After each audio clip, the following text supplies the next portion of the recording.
Today on Ag News Daily. We really look at the convergence of the biologicals category, agronomic practices, and then the economic output. Many times the market will interpret return on investment simply in terms of the yield improvement minus the cost. We think it's broader than that. When you think about soil health, when you think about nutrient use efficiency, that comprehensive value that's provided is bigger than just yield. Welcome to the Ag News Daily Show and happy National Ag Week. That's right, Tanner. This week across the nation, folks took to social media and various events to celebrate the ag industry. We saw many organizations had different charity events, donations, and more to celebrate the week. Cargill also announced on National Ag Day on Tuesday that they were donating more than $3 million for a grant for the National FFA organization. The 3-year grant is earmarked to support and shape future agriculture leaders. The grant supports a variety of national FFA organization programs, including the organization's sustainability platform, their equity, diversity, and inclusion pathway, and the Living to Serve program. Were you an FFA member, Tanner? I was not. I was in 4-H. All right. Well, we'll give you a pass on this one. But I had the pleasure of attending the first ever F3 Future Farmers Forum held at the World Food Prize alongside many other movers and shakers in the ag industry here in the state of Iowa, including our good friends Corey Hillebo, Mitchell Hora, Rachel Fishback, and Nick Hansen, as well as a few politicians and dignitaries, including Secretary Mike Naig, Ambassador Terry Branstad, Congressman Zach Nunn, and Congresswoman Miller Meeks, Tanner. So that was a fun event to kick off National Ag Week for me. Well, it sounds like you got to hang out with all of my friends during National Ag Week. But as we wrap up National Ag Week, we also wrap up another week of varying weather conditions. So let's dive into the weekend weather headlines from across the United States. We're expecting a snowstorm to arrive across the northern plains and upper Midwest Thursday into Friday, and a second storm will be arriving over the weekend into early parts of next week. Minnesota and northern Iowa could potentially see more snowfall in the next few weeks than they have seen all winter. A band of 6 or more inches of snow is possible along the North Dakota and South Dakota border. This will travel through the Midwest into lower Michigan this weekend. Some rain will be possible near the Lowe's track, which may get some decent showers along the southern side of South Dakota and the Nebraska border, through into Iowa and northern Illinois as well. While winter weather conditions are attempting to slow down the planting in the north, growers in the south have gotten a significant head start. As of March 17th, Texas reported 34% of their corn and 27% of their sorghum acreage has already been planted. There is a second low-pressure center that will develop right behind it, coming through the southern plains Sunday night as it moves into the northeast through the Great Lakes region on Monday and Tuesday. Another round of increasing rain and snow is likely in the eastern plains through the Midwest. So that's what we've got for a little weather look here at the end of the week. We're already getting some winter weather mix here in Iowa. It's nice to see a forecast come to fruition. Well, this week the ag community banded together to support farmers and ranchers devastated by the wake of the Smokehouse Creek fire, the largest wildfire in Texas history. Officials earlier this week were able to confirm that the fire has been 100% contained, and now the rebuilding process begins. Many farmers across the nation have joined forces to help those in need. Earlier this week, farmers from Missouri and Arkansas, in partnership with Denali, a leading organic recycling company, were able to collect more than 700 bales of hay, or about 385 tons, to be delivered to a Texas A&M livestock supply point. This donation will be distributed to ranchers by Texas A&M and will feed hundreds of cattle for weeks to come. Tanner, what a heartwarming story, and really to see the ag community come together, especially here in National Ag Week. That's right. But I tell you what, it's time for a fertilizer market update coming from Josh Linville of StoneX. Urea is taking center stage as India announced its eagerly awaited urea purchase tender. The problem is they have a wide shipment window, which is extended now till May 20th. We await eagerly, although the speculation leans towards the bearish trend due to this extended time frame. Meanwhile, concerns loom over Europe's offline plants that are showing little promise of restart amid the political uncertainty. Additionally, anticipation builds as Chinese exports are expected to resume normal rates in May. This could potentially impact international markets significantly. Moving on to UAN, tight supplies are dominating the scene right now. They're exacerbated by low starting inventories and production issues. Retailers are facing tough times securing the product, with demand outstripping that supply for March and April. NH3 is facing potential disruptions from geopolitical tensions in Russia and Ukraine. Domestically, we have tight supply, and conditions will persist following a large fall run that we've discussed here and a brisk spring demand. Lastly, the potash market in the stability rate reigns as the market continues to keep pace this spring. We are providing a little bit of a glimmer of hope, Delaney, amidst the chaos of the fertilizer industry, but that's about the only hope we've seen. Yeah, and we do have an interview with Josh Linville on our YouTube channel, so we encourage our listeners to go check that out. That's right. As I've reported before, there is a plan to enhance customer engagement and streamline operations at Bayer Crop Science Divisions. They've unveiled their dynamic shared ownership that was spearheaded by their CEO, Billy Anderson. After a successful trial period in Illinois, the DSO squads, comprising of 8 to 14 members, have been rolled out nationwide. The self-managed teams aim to optimize customer support by integrating functions like financing, marketing, and product supply. Robertson here has emphasized the model has an emphasis on being customer-centric, with an early success showcasing increased opportunities in crop production and seed sales. Of course, the goal is to enhance the customer's experience and foster stronger partnerships within agricultural retailers. As Bayer embraces this transformative shift, Robertson underscores the company's commitment to innovating relationships and delivering unparalleled customer experiences. So I'm glad to see that it got started off on the right foot. That's right. And he is the first CEO to come from the United States. All other CEOs have been from Europe, Tanner. I did not know that. Well, after John Deere finally filed and won a $16.3 million lawsuit against Kinsey Manufacturing and Ag Leader Technology, they now have apparently made peace after announcing a joint collaboration earlier this week. The joint agreement will make it easier for farmers to use each company's respective technologies and integrate the different solutions into their farming operations. The technology combines the equipment and digital solutions offered by all three manufacturers, and farmers will now have the ability to integrate their agronomic data in the My John Deere Operations Center from all three of those different platforms, Tanner. You don't see collaboration like that very often. That's right. This is a big deal for the ag industry. But in response to concerns of the nation's electric demand and surges, the organization Advanced Energy United has issued a groundbreaking scorecard that will assess the efficiency of 7 regional transmission organizations that are responsible for coordinating the electricity flow to 2/3 of American customers. Results revealed mixed performance, with Texas and California both earning Bs, while other regions scored C or lower. The special committee will allow grid operators to defend their practices. They will be expected to cite ongoing reforms and address challenges such as financing and supply chain disruptions. The summary reports will be provided to various committees in Congress for consideration of funding and further infrastructure build-out plans. I looked at the scorecards, though, Delaney, and they seemed backwards. The areas with rolling blackouts appear to have the higher scores, the better, on an A to C scale, while the others seem to score lower than expected. It is interesting that they are using a graded scorecard like you might get in school as well, but doesn't sound like a very straightforward system, Tanner. One thing that does appear straightforward is a continued push for clarity on eminent domain as it relates to the carbon pipeline systems. Iowa legislation this week introduced in the House would enable people to ask a court to decide whether a pipeline project deserves the power of eminent domain. The House committee approved House File 2522 on Tuesday, which may impact landowners in the state of Iowa if passed in the Senate. The legislation gives citizens the ability to challenge the legitimacy of eminent domain proceedings in the Polk County District Court before a ruling from state regulators. The new bill would also allow landowners and pipeline companies to seek earlier court decisions about whether eminent domain is appropriate for utility projects. As the law stands now, those who oppose pipeline projects must wait until the Iowa Utility Board's rule on a permit and then challenge it in court. Opponents of the project want state lawmakers to make it easier to appeal the IUB's decision in court. More to come, Tanner, on if the Iowa House will pick up similar legislation. Yeah, everybody wants an easier path. Demand has outpaced the funds that are available in RAP.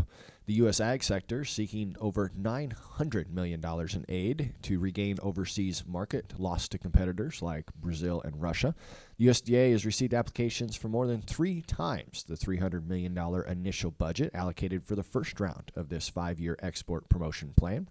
The Regional Agriculture Promotion Program, RAP, announced last year that it aims to assist the industry in accessing new markets for American crops. Funds in this program must be used to diversify markets with a focus on expanding into Southeastern Asia, the Middle East, and Africa. The U.S. aims to capitalize on the growing middle class and increasing buying power of those regions.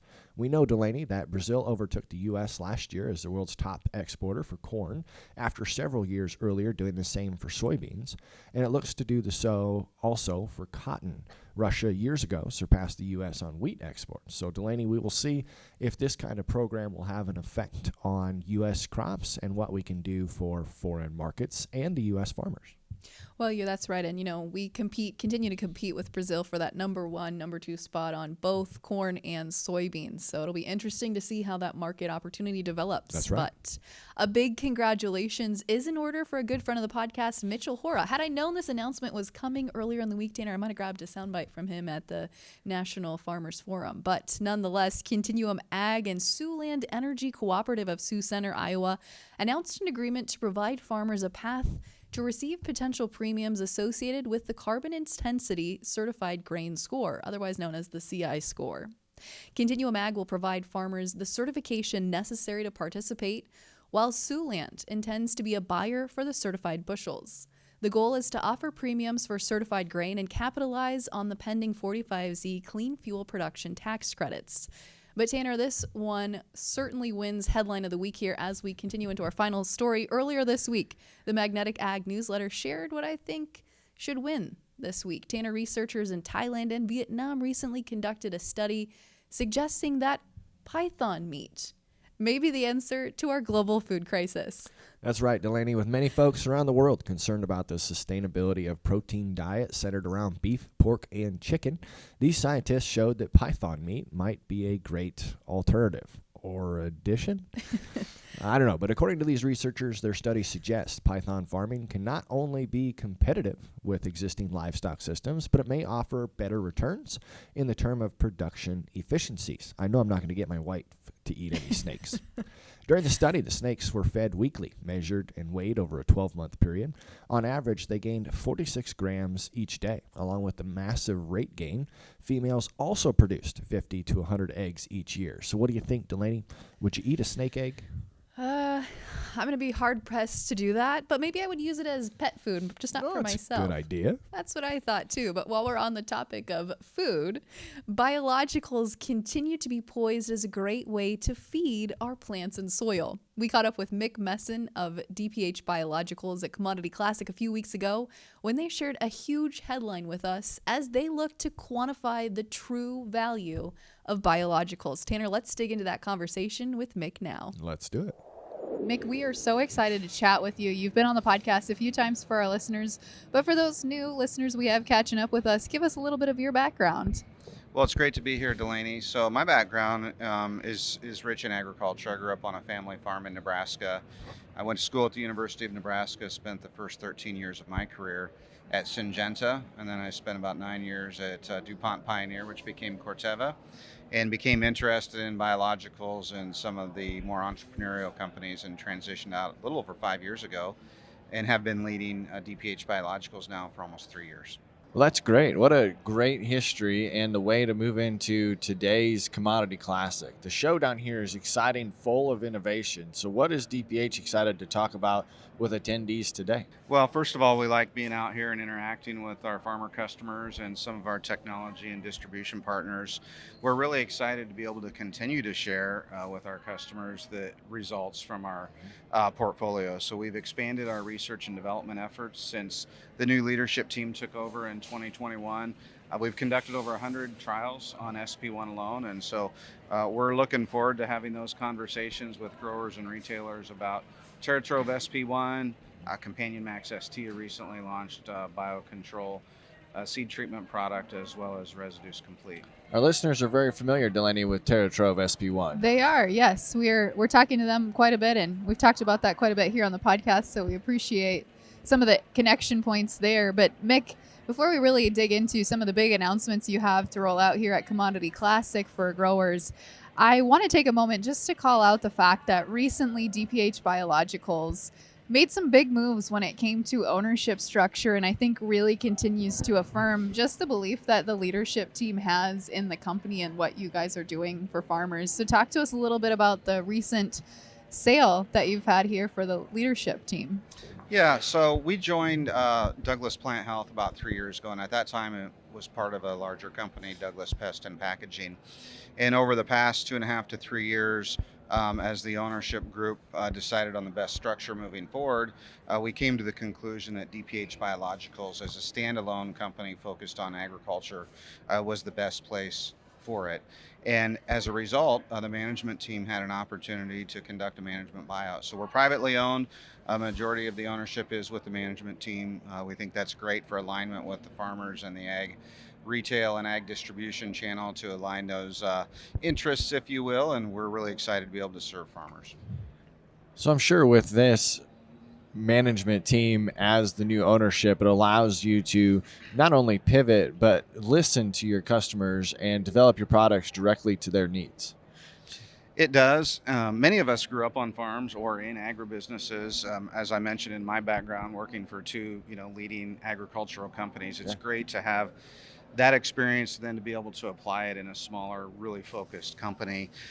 So not only can we develop products tailored to the needs, but we understand the cycle. It's a once a year planting season. It's a long selling cycle. Relationships are super important. Right. So I think in terms of expectations and pace, there's a general alignment there with the market. That's great, Delaney. Well, Tanner, they've made some really big announcements, and this leadership team, it seems like, is really getting ready to take charge of the biological space, because you at Commodity Classic rolled out a big announcement that you are working to quantify the comprehensive value of biologicals, which to me seems like a tall order to fill. Did you just say quantify the comprehensive value? I mean, That's right. That is just big in a sentence, not alone big for agriculture. Yeah, Mick, those are some big shoes for you guys to fill. Talk to us about what the thought was behind going down this path. Well, first of all, if you walk around, you see a lot of biological companies, right? And so farmers are not lacking for biological companies trying to sell them something. Ag retailers are getting called on frequently by biological companies. And so we see an opportunity to really demystify the space, if you will. Many of us have backgrounds in both chemistry as well as seed. And I think historically biologicals were often positioned as a replacement for chemistry, when in actuality they're live organisms. They're produced as a live organism. They're very similar to seed. And the placement is very similar as a result. So we really look at the convergence of the biologicals category, agronomic practices, and then the economic output. Many times the market will interpret return on investment simply in terms of the yield improvement minus the cost. We think it's broader than that. When you think about soil health, when you think about nutrient use efficiency as an example, that comprehensive value that's provided at the customer level is bigger than just yield. And that's a major talking point, because it seems like when markets get tight, when you see commodity prices a little lower than they've been over the most recent years, everybody thinks of, I'm going to yield my way out of this. I want to bushel up, as some of our listeners have talked about. It's nice to put a full comprehensive approach to the value that is being brought as far as your return on investment. So as you and your customers, as you're working for your customers, what are some of the key points that you see DPH working forward on in the future? Well, one example would be TerraTrove SP1, our biofertilizer product. As we've talked to growers, what we hear is, we hear a lot about, buy this, you're going to get an extra 4 bushel. SP1 can give a yield bump in that range. But what we've also worked towards to satisfy that segment of the market that says basically, I'd like to use biologicals, but how can I modify my program so it's not simply an add-on? And over 3 years, we've developed the data package to show that SP1 can replace an equivalent amount of 1034O when used as a liquid in furrow starter fertilizer. So it's part of a program, continued to be used with synthetic fertilizer, but there's an opportunity for that farmer to go towards a more balanced approach that includes the biologicals in conjunction with the fertilizer. I like that approach, Delaney. It's not an add-on. Right. It's a way for them to utilize a biological without extra. And I think just the whole mindset shift of not focusing just on yield as being your ROI is definitely different from how a lot of other biologicals are positioning themselves in the space. And to the point about quantifying it, you're looking at a lot of different factors to help quantify the ROI of the DPH biological lineup. And so when you look at some of the research that's been done, I know you guys have been spending a tremendous amount of time on R&D the last couple of years. I think I read 107 trials. Is that correct, Mick? That's correct, and that's just SP1. And so when we came in to the company, we wanted to ensure that these products were fully developed, and we've got a great field development team led by Alex Cochran. And the first thing we did was start to put the product in well-managed, replicated field trials that are evaluated by experienced scientists that can help us then position where the product best goes. I just saw Dr. Fred Bilo over in a neighboring booth a few minutes ago. We're also working with the University of Illinois as an example, specifically focusing on residue management with our Residues Complete product.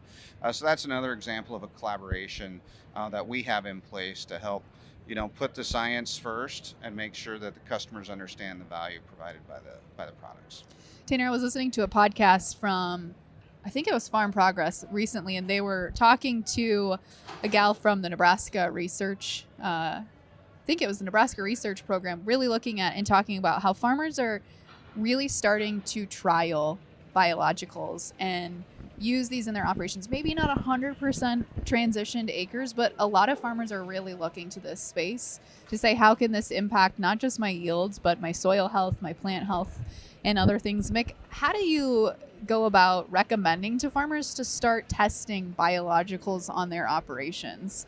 Well, it depends a little bit on their farming system. And first of all, at DPH Biologicals, we work to create products that fit into the system. So for example, SP1 Classic, when we first joined the company, we would have our calls with farmers and we would get questions about compatibility with fertilizer, freeze thaw, those things that are relatively simple questions, but many of the biologicals either aren't compatible or they don't know if they are or are not. And so number one is we want to fit into the system with how the farmer farms. We don't want it to be an extra step in the process, if you will. We don't want them to have to put our products in the refrigerator. So we want to fit in how they farm. And then I would say, some of them have different kind of styles in terms of how quickly they want to ramp. They'll want to see it to believe it, which is understandable. We work to have, first of all, local data to help provide the credibility that it is something that they want to trial. And then many of them will trial, 1 or 2 totes. Oftentimes they'll split a quarter as an example. Depending on their setup, they might split a planter and take a look at it that way. Actually, the question reminds me of a Residues Complete trial we had where the farmer sprayed it across the rows. And visually looking at it, there was a big question mark if that product was doing anything, but it was the overhead imagery that we sponsored to take a picture of the residue where you could clearly see the breakdown happening faster where Residues Complete was applied versus where it was not applied. Well, that's exciting to know that listeners and producers alike can take an advantage of running trials to test something, and maybe when they discover it works for them, employ it on more of their acres. So if they do want to look up the products that we've discussed today or DPH Biologicals, how best do they do that? Well, dphbio.com is a great, door to get in and take a look around. We can help direct them to a local retailer that's supporting our product line. If they're here this week, we're up on the 3rd floor, I think row 6400, so they can come see us at our booth upstairs. That's great. Well, thank you for spending the time with us here this morning. Really appreciate you sharing all the exciting news that you had. Well, thanks for the partnership. We really enjoy interacting and working with you to help farmers understand what DPH Biologicals is doing. I think as a management-owned company, we're clearly aligned with the interest of the U.S. Farmer, and we're really excited about the Terratrove and the Bellatrove portfolios. Yeah, absolutely. Thank you. Tanner, as we look at this week's market headlines, we are just about a week out now from the USDA's first look at the 2024 crop. March 28th, the USDA will release their prospective plantings report, which will give us their first official estimates for what growers will be planting this growing season. AgMarket.net shared their early estimates, putting corn at 91.5 million acres, soybeans at 86.1 million acres, and all wheat acres at 46.2 million acres. Arlen Suderman of StoneX is expecting to see corn planting intentions at 92.1 million acres and soybeans at 85.6 million acres. But of course, there are always surprises. If you recall back to the annual USDA Ag Outlook Forum, USDA suggested we'd see 91 million acres of corn this year, 87.5 million of soybeans, and 47 million acres of wheat. Oh, those are good predictions there. In the greater economy, we saw the Federal Reserve give murky direction as to the future of interest rate cuts, noting that the resilient economy, sticky inflation, and strong jobs report stated there would be many reasons to keep interest rates as is. But the Federal Reserve, in a unanimous decision, stated that they would stay the course with potential for 3 rate cuts this year regardless, Delaney. Well, it'll be interesting to see if we see those rate cuts come to fruition. But taking a look at the grain markets this week, May corn futures pushed to their highest level in over a month on Thursday, but prices were unable to sustain those moves higher, finishing the day near $4.40. While weekly exports remain strong, South American weather keeps the markets guessing.